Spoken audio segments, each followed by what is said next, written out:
Okay, hi everyone. Welcome to JEDi episode 9. My name is Jimmy, and with me today are Ethan and David. For those of you who tune in to our Facebook Live for the first time, and if you want to know more about us and the name JEDi, do check out our first episode in the video section. I'll be the moderator for this episode, so here's how to run through.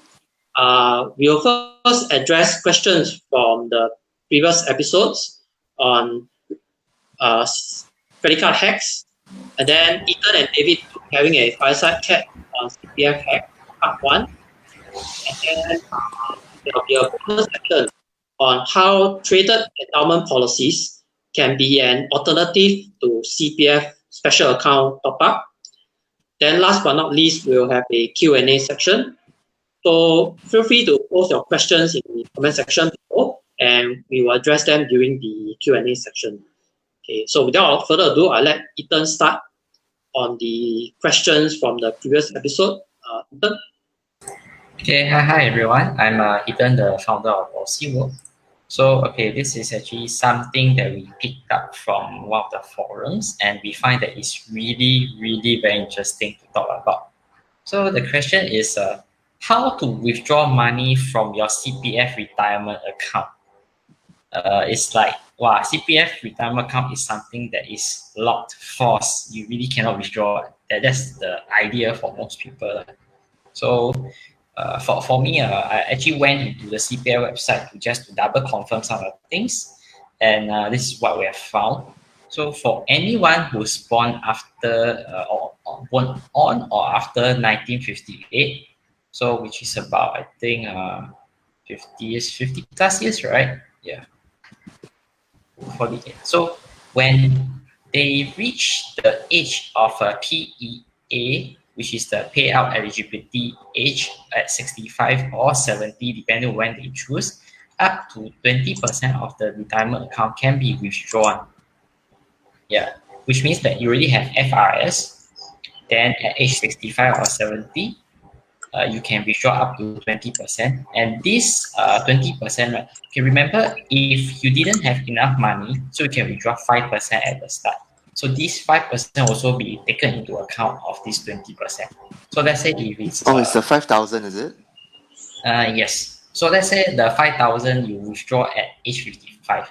So by age 65, with compounding interest and everything, it should go up to about 8,000. Just a rough estimate. If you use a financial calculator, you can get the exact amount. But that 8,000 will also be included into that 20%, and it's not 5,000. So you need to be very clear about the amount that you can withdraw. If you really want an exact amount, you can actually go to CPF, talk to their customer service, and hopefully the customer service can calculate it out. Because even for customer service, sometimes they cannot give you a straight answer. Yeah. So the other way is you can also pledge your property, but this is more restrictive. There's a lot more terms, a lot more limits that you need to consider. So the plain and simple one is anything above your basic retirement sum, it can be withdrawn.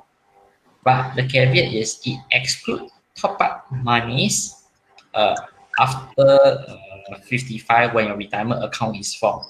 So let's say at 55, you only have BRS, you start to do top-up using RSTU, which is the retirement sum topping up. So that top-up cannot be included. Government grants that government give you to top up your CPF RA also cannot be included in this calculation. The interest earned from the top-up money and government grant also cannot be included in this. So you can see that this is a lot more restrictive if you want. But let's say if you already have FRS and you still want to draw more than that, you can pledge your property and you can get it. Yeah, so that is how you can withdraw money from retirement account. So I think in simple summary, right, is that whatever money that is contributed from your job, from your salary, the employer contribution, the employee contribution, and also all the interest will be possible to withdraw if you can hit at least BRS and if you pledge your property. Yeah. But the nuances is really you must get CPF to tell you exactly because they are the one who set the rules, right? So they should be the most clear. What we can do is just help you to understand which are the areas that you need to take note of for this. Yeah. So David and Jimmy, anything else you want to add?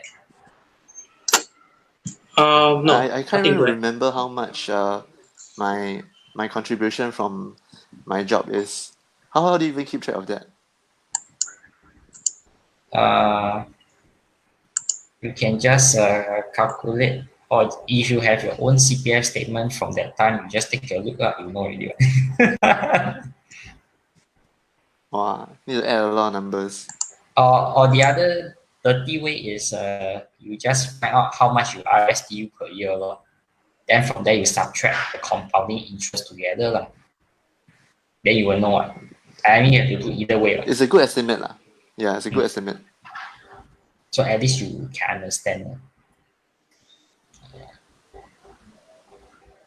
Anything else, David? Jimmy? No, nothing. Good. Sure. Okay. So let's move on to the main section, which is I think this one I will just briefly go through. But for the benefit of people who's really new to personal finance, we'll go through this. What is CPF? Okay, what is CPF? I think from the two pictures, can you form something or not? Yeah. So the first picture is telling you it is a forced savings for retirement. It's mandated by the government. And there is still a bit of flexibility, but not as flexible as cash, definitely. So there's a flexible use of this. I'll elaborate this in the next slide. Yeah, so it's a mandated retirement savings scheme whereby anyone who's employed and who's self-employed will need to contribute at least the minimum, the MediSave account. Yeah. So what can you use for the CPF? For CPF OA, it can be used for housing, local use sponsorship, local use loan to your children, and also for investment. CPF special account is solely for retirement, which means only at 55, then you start to see, okay, there may be a chance for me to touch this money. And for CPF MediSave account, it's meant for medical needs. And I always talk about this a lot. Always use CPF as your friend. Do not fight against the system because you will never win. But learn the system so that at least you know what to use it for, and if possible, exploit it instead. So this is used for your medical needs and for your hospital insurance, like the integrated shield plans that you can use it for, but there's also a limit. So do take note of all this. And we will just say that if you really want to do investment, really want, just use your ordinary account in this case. So let's look at what is the interest rate for CPF. Okay, for the first 60K of your CPF account, it enjoys an additional 1% interest on top of what is allowed. So what's the interest rate for OA is 2.5%. A special account and MediSave account, it's 4% interest. So that additional 1% means up to 3.5% for OA and up to 5% for SA and MD. But there's a caveat. If your OA is more than 20K, there is likely no extra interest. So what do I mean by no extra interest? So look at scenario A, whereby there's a 30K in ordinary account, 10K in your special account, 10K in your MediSave account. I think this is very, very common for fresh grads who have worked at least maybe 3 to 4 years. So this is something that they may have need to take note of. So you see the total amount is 50K, which is less than the 60K. But you do not enjoy extra interest for that 10K above 20K in your OA. So that's how it works. So let's say take scenario B, whereby you think, maybe I should do something for my ordinary account. So you just leave 10K first. You put 10K into a special account, 10K into a MediSave account, which may or may not be possible. This is just an example first. So this 10K, 20K and 20K, all these earn the extra 1% interest in their respective account, except for ordinary account, where it goes to your special account. So you have to think of the interest in your ONSA, the additional interest will go into a special account. So this is something you need to take note of also. So in short and simple term, don't leave more than 20K in your OA. Do something with the money. That 20K can be a buffer for your first housing down payment. But I think that will be enough. Yeah. Okay. So we come to the third section, which is the CPF hacks for employees. For this, we will try to focus on employees first. Okay, so the first one is that there's this idea going around in the forums in how to use your ordinary account to pay for a mortgage. So what some people do is they do mix up their special account and MediSave account. So what happens is the interest from the MediSave account will go into special account. But because your special account is at FRS, which is your full retirement sum, it cannot go into the special account anymore. So the interest from this MediSave account actually goes into your ordinary account. So this ordinary account use is flexible, more for housing or education loan. So this can be either invested if you have more than 20K in your ordinary account, or can be used to set off as a budget to pay off your mortgage later in the event that there is a reverse in the bank interest or the CPF interest rate there. So I think it's quite fabulous that 4% of the interest actually goes to the OA, which can be used to pay off. So that's the first hack. The second hack is actually more for the tax relief side. You can top up 7,000 to your CPF special account via the RSTU. Again, we call it the retirement sum topping up scheme for tax relief. So for us, we always advise try to top up in your parents' account, because your parents' account money potentially can come out earlier. So in the event that you think that your money is locked up, you cannot use, not necessarily true. This money can actually come out after the payout eligibility age, or if your parents really have a special account, a shielding, right? Then that money can actually go into their RA, so that you can request for a bit of money for your parents' special account or from the interest earned. So it does make sense to have that interest from the special account taken to put into the retirement account also. It works that way. You enjoy tax relief, everyone wins. But if you need more tax relief, consider putting your own special account. No question asked if you really need so much tax relief. Okay, so the third one is voluntarily contribute to your MediSave account, and there's a bit of tax relief. But do take note, okay, there's two things that you must really take note of. Okay, number one, your MediSave account must be below the basic healthcare sum. For this year, it's 60,000. So anything that you contribute into your MediSave account, you also enjoy tax relief. And the number two criteria is it must be within the CPF annual limit of $37,740.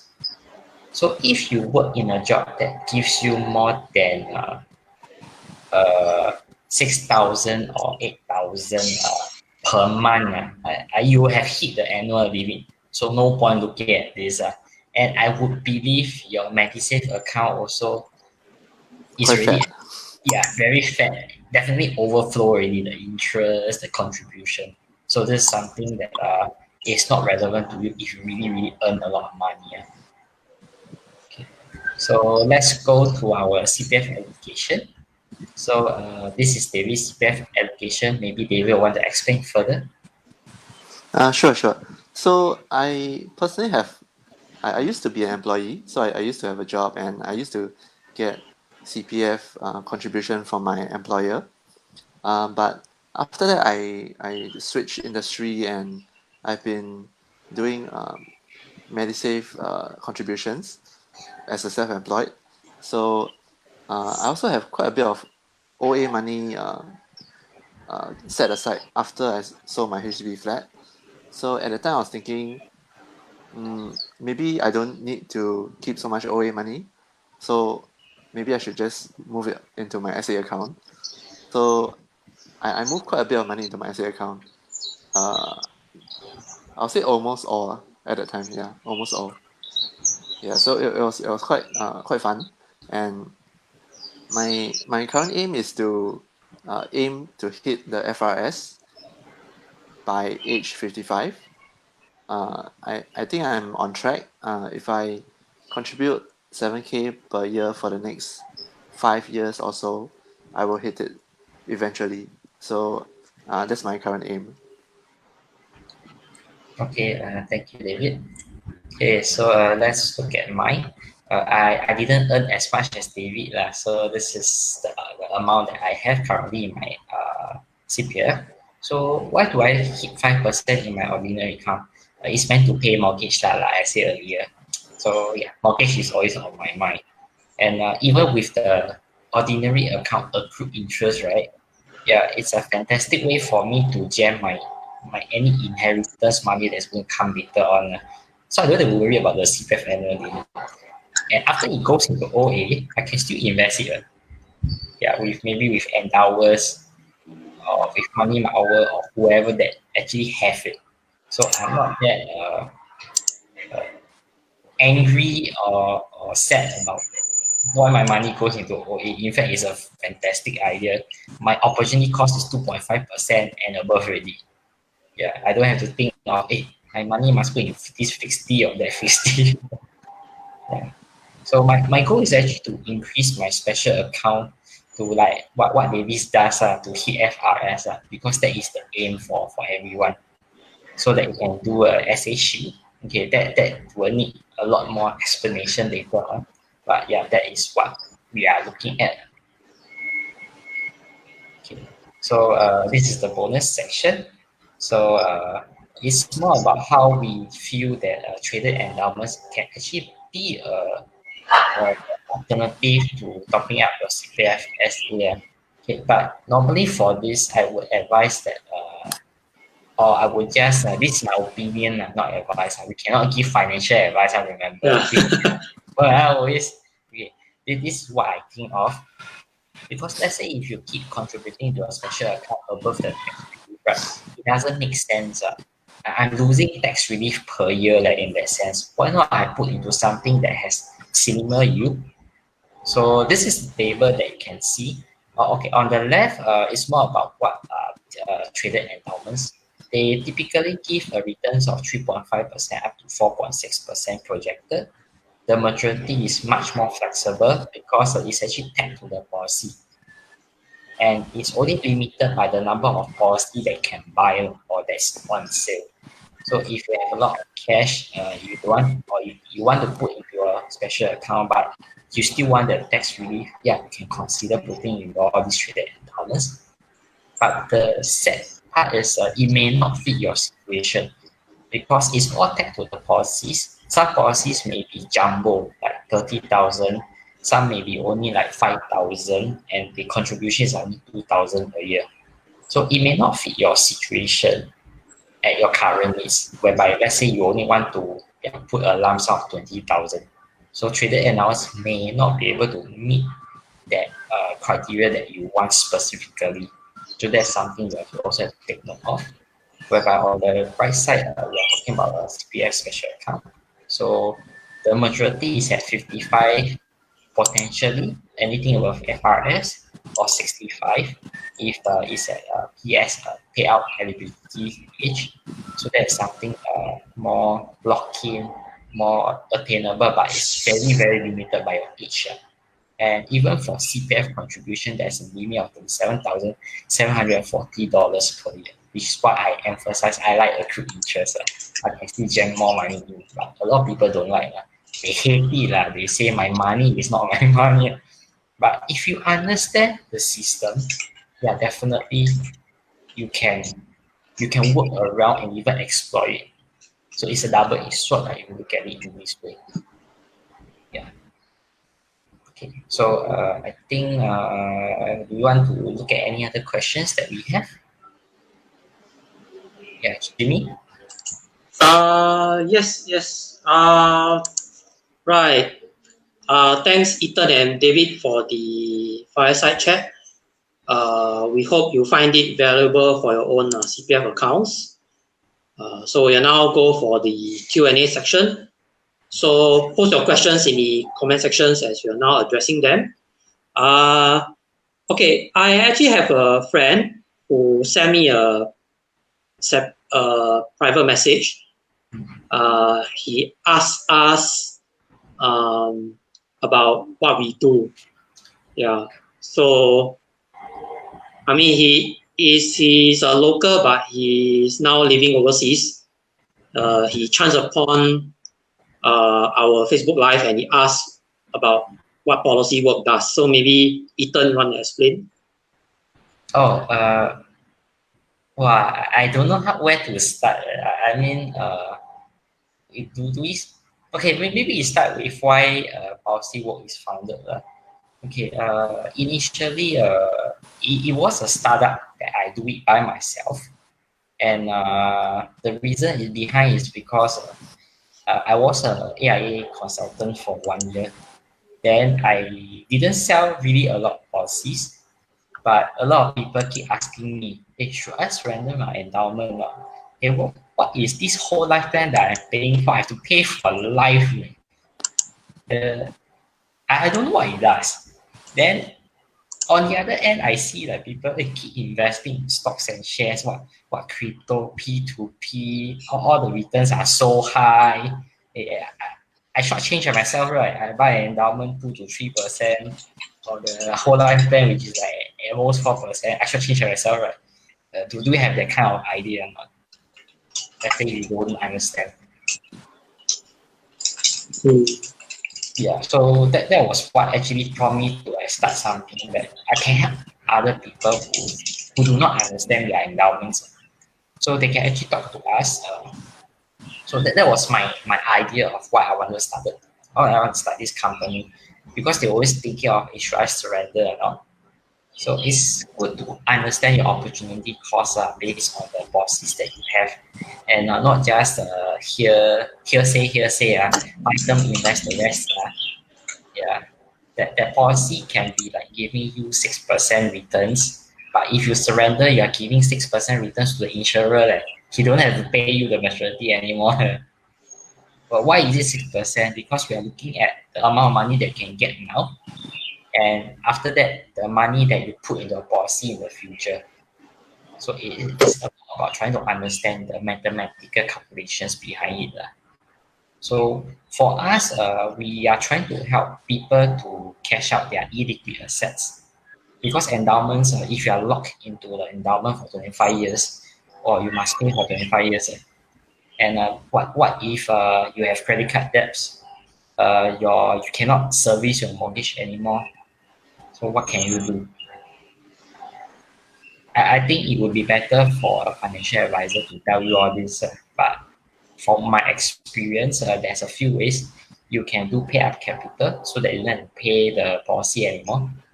You can do partial surrender if the policy allows you to surrender part of the sum assured. So which means that let's say you insure yourself for 50,000, maybe you drop it to 30,000. Maybe you don't need so much coverage in the future. You can drop it, do a partial surrender, continue the policy. But why do I say that? Because the returns from that point onwards, right, may not be so attractive anymore. Or if you need that money urgently, but you still want the policy. So you have to do that. Right?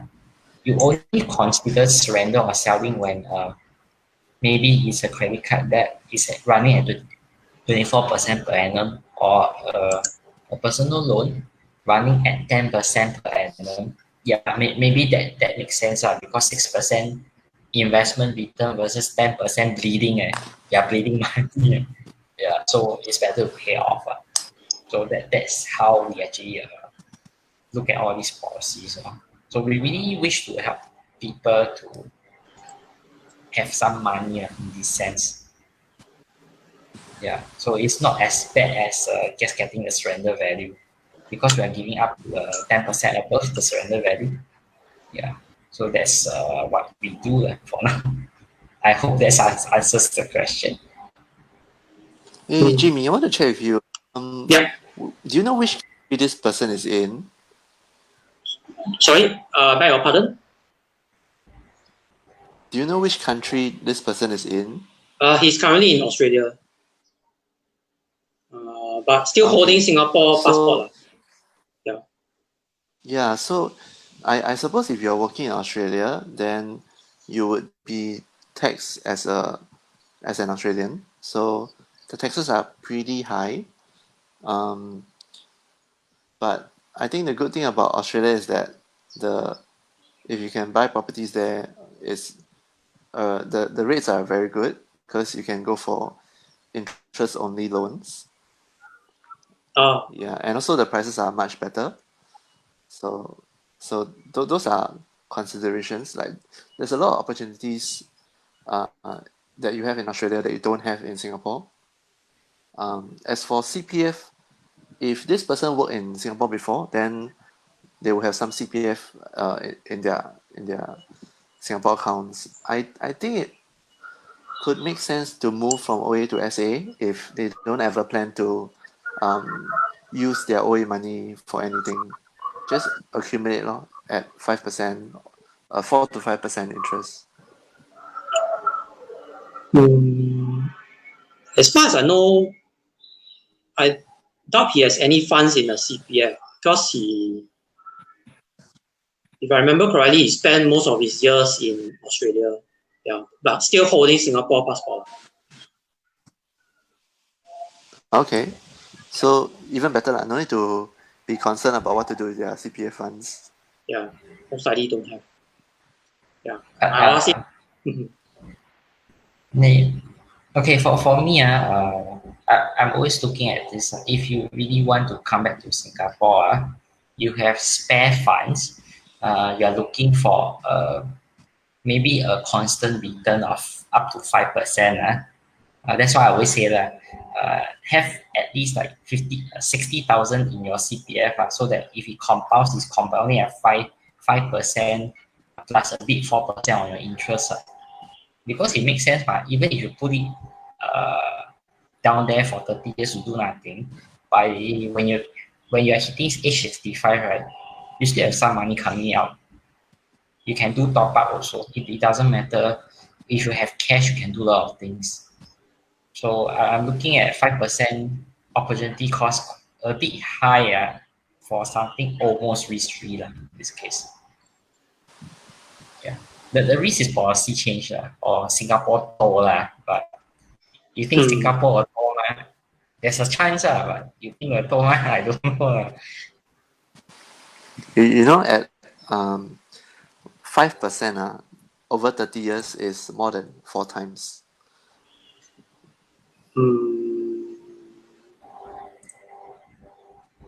Is it 5% over 30 years? Rules and yeah, you just take 1.05. Based on the rule of 72, right? I use the iPhone calculator. iPhone calculator, okay. If you look at 4.5%, then that would be 3.74 times if you look at 30 years. 3.74 times. I think quite not too shabby also if you look at it this way. Yeah. Yeah, 3.7. Yeah, for something that's risk-free. So if he's thinking of coming back or getting an annuity from in the form of SGD, right? CPF Life has one of the highest payout in this case. Although it draws from capital, but yeah, the payout is quite high. I don't think you can find any annuities that give so high also.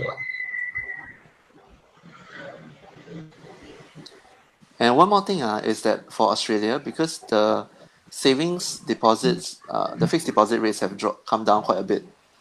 So it might make sense, even though he is not working in Singapore, technically he can top up his CPF account if he wants to and earn this 5% interest. You get right? Yeah. Can. Because he's still if you want, holding. you can even top up. Yeah, if you're, let's say, no, everyone has an account. If you don't have an account, you just, I think you just mail in and request for one. Yeah, he still have his NIC, so should be have now. Okay. If he has children, and if the children have Singapore passport, Singapore IC, then or Singapore passport, then the children can also have a CPF account. Yeah, true. Yeah, fair. Okay, do we have any more questions? Okay, so just one question that I have. So just to clarify, regarding the bonus section, right? So if a person, buy the right traded endowment policy, he or she will be able to get the funds from the maturity before the CPF withdrawal age of 55. Is that correct, Ethan? Yes, technically speaking, for these traded endowments, right, it's actually tagged to the policy term, not your age. Yeah, so if you buy something that maybe matures in 7 years, then the money will come out in 7 years. It's a contract, right? So they cannot say that, hey, you haven't reached age 55, I cannot give you the money. No lah. Yeah, so that's one way to de-risk. They cannot push back the age, which is quite different from CPF. Okay. Yeah, right. Yeah, so I can. You can carry on. And another way to think of this is, let's say your kids one maybe is your kid is now 12 years old, so maybe within 6 years you might want to have the money, but a lot of your money is in equities. So it is also a chance for you to okay, I want to de-risk, but if I de-risk, I take cash, where do I put it? Short-term endowments only give you currently 2.25% max, 2.5% max, or even high interest saving account 3.65 or sorry 3.3 already. But that one you need a lot of transactions. Yeah, next month 3.3. Right. So there's a lot of hoops that you need to jump. But with a traded endowment, it's just buy, ensure that the money that you set aside is enough based on the maturity, and you effectively de-risk from the equity market already. So I think it's a okay, to me all products are just products. But if you know how to use that particular product to achieve your aim, it's a good product. So that you don't have to think of this product is not good, that product is not good. And every product has their own use in this case. Yeah. So that's why it's a potential to make. It's like you don't use a bread knife to cut butter. Okay. Yeah. So cool. So it's like, imagine if I'm already 40 years old and I want to start putting money into low safe instrument that can earn me like at most up to 4.6% internal rate of return, and be able to use the funds upon maturity, like say by age 50. So that's possible with traded endowment policies. Yeah, right. Okay, cool. If you buy a special breed of annuities, right, it's better than starting a fresh new one. But of course, there's still some risk. And I would ask everyone to take note of what are the risks when you buy a traded endowment. It's a low risk, but doesn't mean that there is no risk. It's like low crime doesn't mean no crime. Yeah. Right. Okay, right. Do we have any more questions? I got no questions so far in the comment sections. David, you have any questions? Actually, I had one question when Ethan was sharing one of the slides. I think it was about 2.5% OA returns.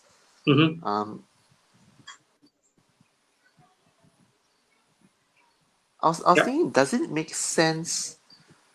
Okay, the most people, right, would ask, is it better to top up SA first or MA first when they go through this initial stage of contributing to CPF, tax reliefs. So most people will ask, oh, should I top up my SA first or my MA first?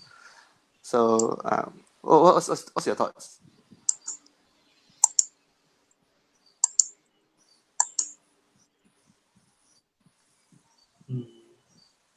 Okay. Yeah, you're asking me or asking Jimmy, right? Um, well, Should be you, ba? me or Ethan? I mean, for me personally, because I've been using most of my the MA, yeah, for paying off the private shield plan premium, and then for SA, I mean, I have other instruments as ways to grow my savings that can be higher than what SA gives while there's no lock-in. So for me, I prefer to top up the MA lah, so I can pay off the private shield premium. Yeah. What about you, Ethan? For me, if I'm a super rich guy, I want to whack a CPF. Which one I will max out first? Then you top up both. SA lor. Then you top up both. SA first, right? We always be SA first. If I'm super rich guy, I want to max it out. SA first. Why? Because my SA can grow above FRS. Which means I try to RST, I also cannot RST already. So if I max SA first, then my SA can grow above FRS every year. Definitely will go above FRS every year. Then my MA, I can still use the MA money, like what you say lah, pay insurance premium, pay this, pay that, pay everything, pay until I don't need it lah. Then I can do a voluntary contribution to a MediSave account and get tax relief on that month that I use it. So if you look at it in that way, SA, once you hit FRS, you cannot top up anymore. You must base it on employee contribution or voluntary contribution. So there is a cap to the SA top up, but there is not much cap to the MA because you can still use it.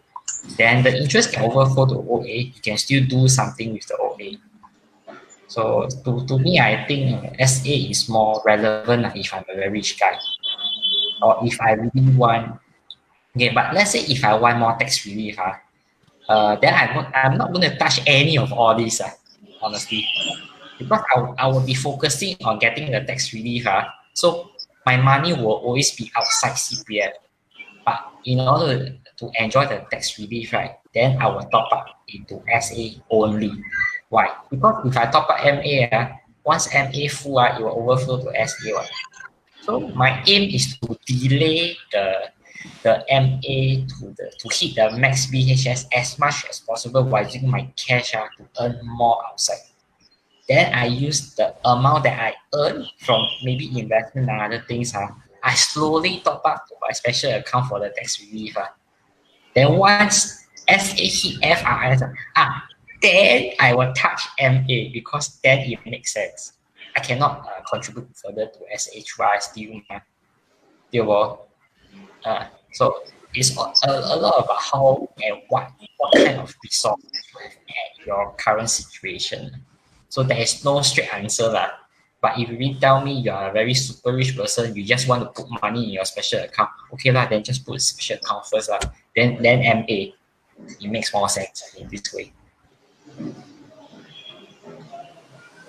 Okay. Yeah, that's exactly what I'm doing.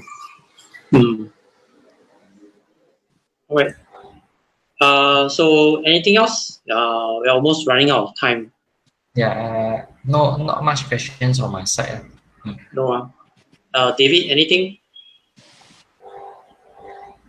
Nope, that's all. Oh, okay, can. So, in the interest of time, we are going to end this episode.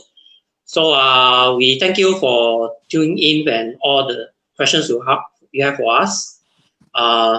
So, feel free to post more questions in the comment sections, and we will address them during the next episode.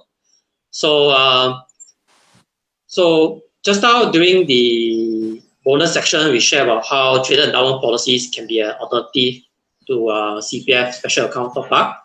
So we are also on Telegram channel. So if you want to know more about the traded insurance policies that we have, especially if you want to consider it as an alternative to your CPF special account top up, do join us on Telegram, and you can, with that, then you can reach out to us via Telegram. So speaking of the next episode, do join us next Friday, 5 p.m. for JEDi episode 10 on CPF Hacks Part 2. So if you like our content and be notified for future episodes, do like our page on Facebook and share this post. So as you can see from our current slide, there is this QR code. When you scan this QR code, you'll find our landing page and be able to connect to our social channels.